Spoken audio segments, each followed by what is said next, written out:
Noon, nahatid ako sa pier ng gano'n. Bakit? Ang dami naman niyang ayaw. Bakit siya lang nasusunod? Eh, syempre, batas ang babae talaga. Ha? Ano? Nasunod ng babae. Ang babae dapat sundin ng lalaki. Hindi, dapat nagko-compromise kayo. Kaya nga siya relationship. Nung nag-comment Hindi ako, pwede isa lang nasusunod. may sabi ko, oh, sige, hindi ta natin sa sunod sa pier. O, sige, huwag ka muna nag-text ngayong araw na ito pag alis ko hanggang sa barko. Okay, sige. Matulog ako sa barko. Basta pagod ako. Under ka. Sa sunod na araw na lang ako ma-text sa iyo. Hintayin mo yung text ko bago ka mag-text. Opo. Minsan 2 araw, 3 araw bago mag-text. Ba't ka nagpapa-under? Kung di pa ako mag-text, hello, mahal, ano, kamusta? Magaw pa sa akin eh.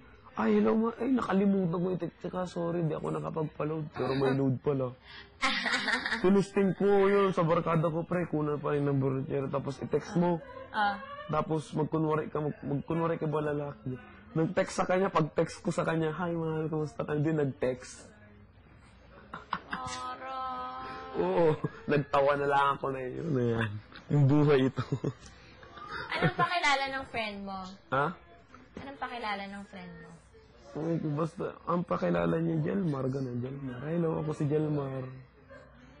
Ganyan. Pwede ba kita maging text mo? To you, ganyan. Pwede, oo. Pwede, kasi tagasan ka ba? Oo, sa akin din nag-reply. Tawa na lang ako. Bala ka. Kung mapakaisipin ka, maluko pa ako sa'yo, unggoy ka. Naloko ka nga ng 6 years eh. Kaya nga, ne. Ewan ko sa'yo. Ako sa'yo? Sa akin ay, kung siya, ayoko manligaw, di ako marunong manligaw. Takot ako manligaw. Huwag ka nga nanliligaw kasi best foot forward yun kapag nanliligaw. Anong ibig sabihin nun? Pinapakita mo lang yung mga magaganda sa'yo, hindi nakikita yung pangit pag nanliligaw. Bagay ganun pala yun. Ayoko nang ganun. Ayoko nang ligaw-ligaw.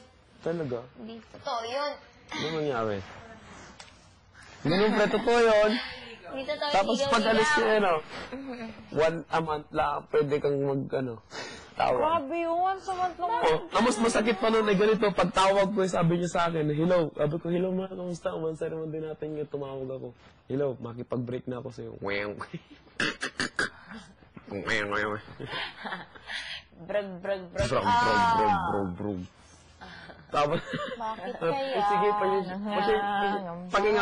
pasensya kung ano. Kay, nakikita. Kasi mga tupad ko muna yung mga pangarap ko, tapos mga pangarap ko, hindi ko nga ni ang batas ay. Natupad naman natin, tayong dalawa naman ang Masakit pa no, nano kinabukasan pagtingin mo.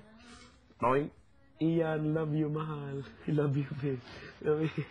Love you, ganyan. Tawagan ninyo, tapos sakto pa mansari namin. 22. Oo, isipin mo yun. Mansari ninyo, tapos mansari din nila. Parang hirap na, ano? Visit na buhay yan. Years, hello. No. Masakit pa noon. Nasa mundo ka pa ba noon?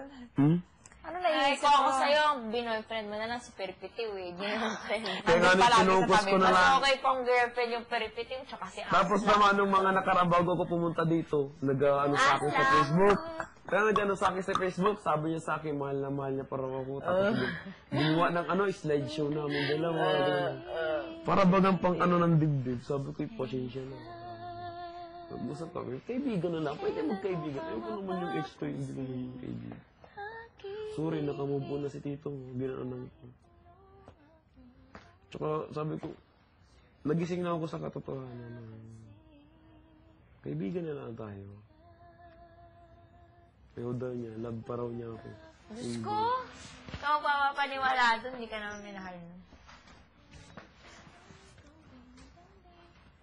Tapos yun, nagbaka na lang ako, tapos yun. Mahal na mahal ko. Mas okay pa Mas mahal na mahal ko yung mga baka ko. Peripitew, kamusta ka na? Hasla, si kamusta ka na? Peripitiw, si Len. Sa labas? Oo. Kaya nandito pa tayo. May chismis nga. May mga bumabagsak sa kalupaan. Sa earth. When the water vapor starts to condense. Yes.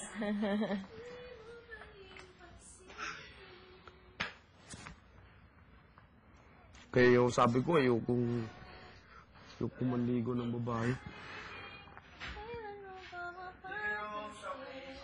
Sumigaw ka agad.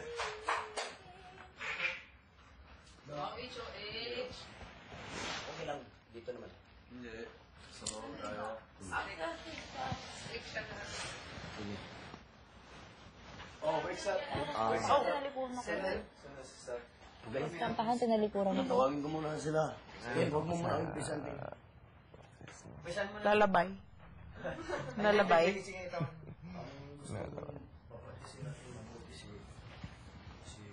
Yes?